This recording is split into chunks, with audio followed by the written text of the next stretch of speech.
How it started. I awoke to a sinking city. Towers that once reached for the heavens now stretched their steel and concrete frames for even a gasp of air. Bubbles poured out from opening windows as people searched desperately for a solution. They gasped for air, they strained their muscles, and yet further down we all sank. I wondered for a moment if their struggles were only worsening the problem.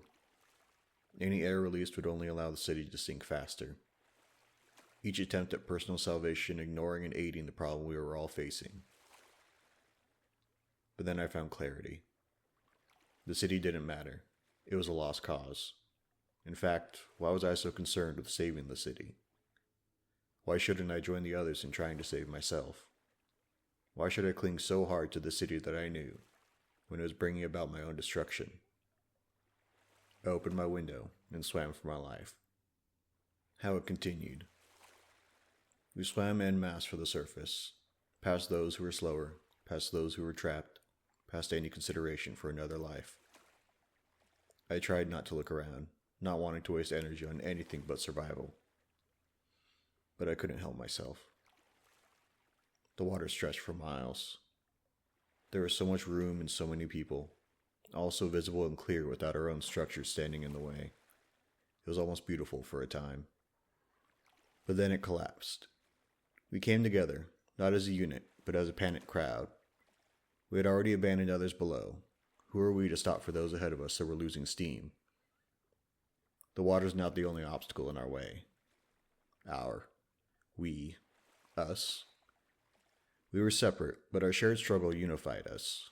However, our unity was not defined by that struggle. It was instead defined by those willing and able to beat it. We were not helping one another.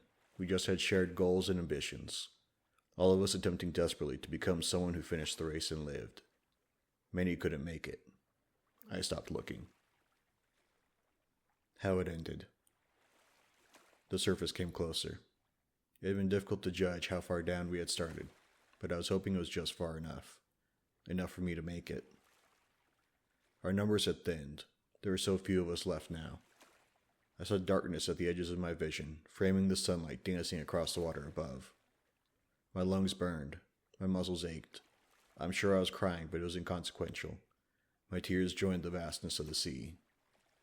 I was nearly there. I could make it. I could be... What could I be? What was the point? The fight left me. My resolve gave up. I floated what could have been mere feet below the surface. I had fought so hard to get here. What was there to gain by getting to the surface? It was easier to float and wonder at what could have been. What had I given up to get here? What had I sacrificed? I felt my eyes drift closed. I was tired. So very, very tired. Nobody else would pull me up. Nobody but me could finish this. I pushed against the water. I rejected the pull, and the fight was over.